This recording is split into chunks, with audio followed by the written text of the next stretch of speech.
नमस्कार। TVS talks YouTube channel में आपका स्वागत है। मैं फिर से हाजिर हूँ अनुपमा के आज के 12 फरवरी के लेटेस्ट एपिसोड के अपडेट्स और नए नए ट्विस्ट एंड टर्न्स के साथ। तो उससे पहले अगर हमारे इस चैनल पे आप लोग नए हैं तो इस चैनल को लाइक और सब्सक्राइब जरूर कर लीजिएगा और वीडियो को एंड तक जरूर देखिएगा और साथ ही साथ कमेंट सेक्शन में अपनी ओपिनियन भी जरूर दीजिएगा।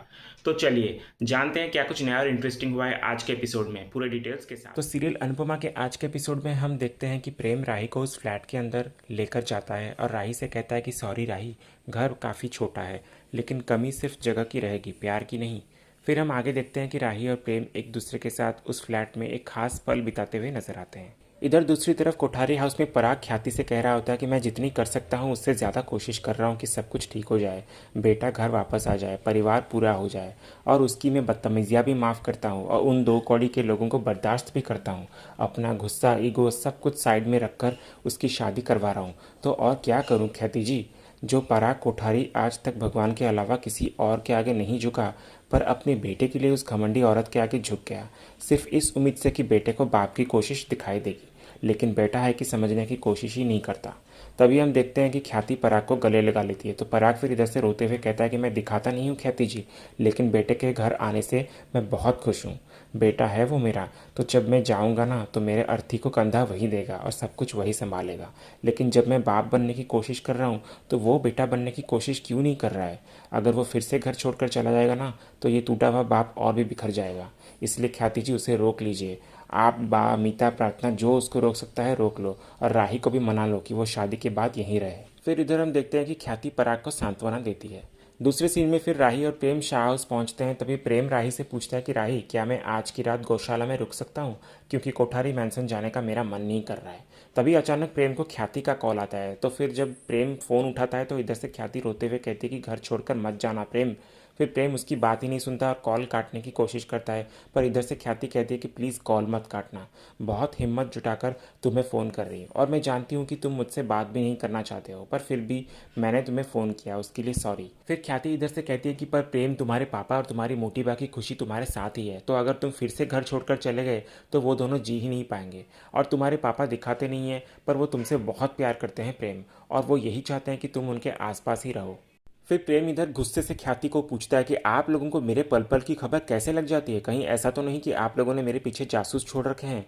और आप तो कमाल हैं ख्याति जी, पर्सनल असिस्टेंट से मिस्टर कोठारी की वाइफ तो बन गई, लेकिन सेक्रेटरी बनना अभी तक नहीं छोड़ पाया आपने। फिर ख्याति इधर प्रेम से रिक्वेस्ट करते हुए नजर आती है कि प्लीज़ प्रेम, अगर तुम इस घर में नहीं रहे तो वो लोग जी नहीं पाएंगे। प्रेम फिर इधर गुस्से से बोलता है कि और अगर मैं उस घर में रहा तो मैं मर जाऊंगा। कहकर प्रेम फिर कॉल को कट कर देता है और इधर राही से बोलता है कि शादी के बाद हम दोनों उस घर में शिफ्ट हो जाएंगे एंड दैट्स फाइनल राही, तुम रेंट एग्रीमेंट और की संभाल कर रखना। तभी हम आगे देखते हैं कि अनुपमा उनकी बात को सुन लेती है और उसे पता चल जाता है कि शादी के बाद प्रेम और राही अलग रहेंगे, तो इस पर वो शॉक्ड रह जाती है। दूसरी तरफ फिर इसी बीच मीता ख्याति से आकर पूछती है कि उसने प्रेम को फ़ोन क्यों किया और वो प्रेम के पीछे क्यों पड़ी है। फिर मीता ये भी कहती है कि आप तो जानती है ना कि प्रेम आपको बिल्कुल भी पसंद नहीं करता है, फिर भी आप उसे हमेशा परेशान क्यों करती हैं भाभी। तो इस पर ख्याति जवाब देती है कि भगवान न करे कल को राजा रूठ कर घर छोड़कर चला जाए तो आप क्या करेंगी तब, उसे मनाकर घर वापस लाएंगी कि नहीं। इसीलिए मैं एक माँ हूँ, कोशिश तो कर रही हूँ और करती रहूँगी। उधर दूसरी तरफ अनुपमा प्रेम का सामना करती है और उससे अलग रहने के फैसले पर सवाल उठाती है। बा और बापूजी भी प्रेम से जवाब मांगते हैं। फिर प्रेम इधर से कहता है कि मैंने बहुत कोशिश की मैम, लेकिन अब मैं उस घर में नहीं रह सकता and I am sorry ma'am, मैंने आपसे बिना पूछे एक घर भी ले लिया, लेकिन मैं आपसे प्रॉमिस करता हूँ कि उस घर में राही को कोई तकलीफ नहीं होगी। अनुपमा फिर इधर से कहती है कि बात राही की तकलीफ की नहीं है, बल्कि तुम्हारे परिवार की है, जिन्हें बहुत तकलीफ होगी तुम अगर ऐसे अलग रहे तो। और प्रेम, तुम तो बहुत सयाने हो, समझदार भी हो, अपने फैसले लेने का पूरा अधिकार है तुम्हें, लेकिन कम से कम अपने परिवार को तो बता दो। प्रेम फिर बोलता है कि मैंने नहीं बताया मैम, लेकिन फिर भी उन्हें पता चल गया, तभी तो ख्याति जी का फ़ोन आया था। फिर इधर हम देखते हैं कि पारितोष कह रहा होता है कि कौन भला एक शानदार जीवन छोड़कर छोटे फ्लैट में रहना चाहेगा। और फिर पारितोष प्रेम से कहता है कि अरे फैमिली में जो अच्छा नहीं लगता उसे अवॉइड कर लेना। बा भी फिर इधर बोलती कि हाँ, जैसे हमने पाखी को किया वैसे। इस पर किंजल भी फिर आकर राही और प्रेम को समझाते हुए कहती है कि बिना परिवार के एडजस्ट करना आसान नहीं होता है। वो कहती है कि जब घर में बच्चा आता है तब परिवार की सबसे ज़्यादा ज़रूरत होती है। फिर बापूजी भी इधर से कहते हैं कि हाँ बेटा, वैसे भी परिवार के बिना दुख और बड़ा लगता है और सुख छोटा। फिर अनुपमा इधर से बोलती है कि बापूजी बिल्कुल ठीक कर रहे हैं प्रेम, जिद को छोड़ दो। प्रेम फिर बोलता है कि मैम, ये मेरी जिद नहीं है बल्कि दर्द है, और दर्द ऐसे छोड़ा नहीं जाता, और मैं उस घर में कभी भी खुश नहीं रह सकता। फिर अनुपमा इधर से कहती कि ठीक है, अगर तुमने फैसला ले लिया है तो सोच समझ के ही किया होगा, और वैसे भी कोई अलग रहने से बुरा नहीं बन जाता। पर मैं बस इतना कहना चाहूँगी प्रेम, कि घर भले ही छोड़ देना लेकिन परिवार को मत छोड़ना, उनकी जिम्मेदारी और साथ हमेशा निभाना। पर पास भले ही नहीं रहोगे लेकिन दूर रह के ही सही रिश्तों को संभालने और संवारने की कोशिश करना। और तुम लोगों को कभी भी हमारी ज़रूरत पड़ेगी ना तो हम हैं तुम्हारे साथ। अकेले रहोगे ज़रूर लेकिन अकेले होंगे नहीं। फिर प्रेम आकर अनुपमा को गले लगा लेता है और थैंक यू कहते हुए नजर आता है। तभी हम उसी वक्त देखते हैं कि मोटीबा वहाँ पर आ जाती है और अनुपमा को ब्लेम करते हुए चिल्लाते हुए कहते हैं कि हम जानते थे कि राही और प्रेम को अलग रहने के लिए आपने ही उकसाया है।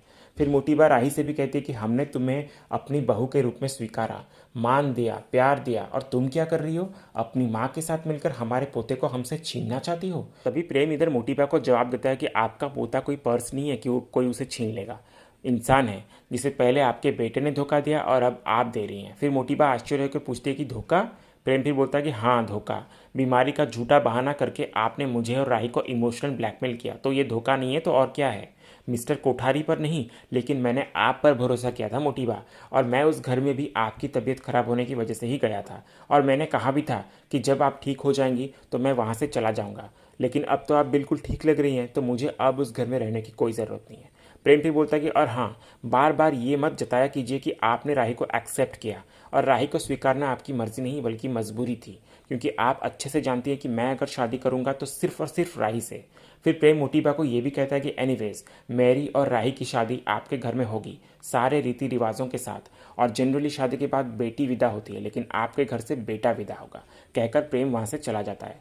और इधर फिर मोटीबा भी जाने लगती है और जाते जाते अनुपमा और राही को गुस्से से कहती है कि आप दोनों चाहती तो प्रेम को समझाकर उसे वापस भेज सकती थी। हमारा प्रेम आप ही की सिखाई हुई बोली बोलता है अनुपमा जी, और इस बार आपने उसे बहुत गलत बोली सिखाई है, कहकर चली जाती है मोटीबा। फिर दूसरे सीन में फिर हम राही को देखते हैं जो कि अनुपमा को रोते हुए कह रही होती है कि मैं क्या करूं मम्मी, मैं प्रेम के इमोशंस को समझती हूं लेकिन उसकी फैमिली भी तो अपनी जगह पे सही है ना, तो अगर मैं प्रेम का साथ दूंगी तो उन लोगों को ये लगेगा कि मैं प्रेम को उनसे दूर करने की कोशिश कर रही हूँ, और अगर मैं प्रेम को समझाऊंगी तो वो अपसेट हो जाएगा। मैं सब कुछ ठीक करना चाहती हूँ मम्मी, जैसे प्रेम ने मुझे आपसे मिलवाया था वैसे ही मैं प्रेम को उसकी फैमिली से मिलवाना चाहती हूँ। हाँ उसके पापा गुस्से वाले हैं, मोटी भाभी स्ट्रिक्ट है, लेकिन ख्याति आंटी, प्रार्थना, राजा, बादशाह, काका, काकी, ये लोग बहुत अच्छे हैं और बहुत प्यार करते हैं प्रेम से मम्मी, और मोटी भाभी मतलब ही नहीं है, वो बस मजबूर हो गई है अपने पोते को घर वापस लाने के लिए। फिर राही ये कहते हैं कि मम्मी मैं प्रेम का साथ नहीं छोड़ना चाहती लेकिन मैं फैमिली के साथ भी रहना चाहती हूँ।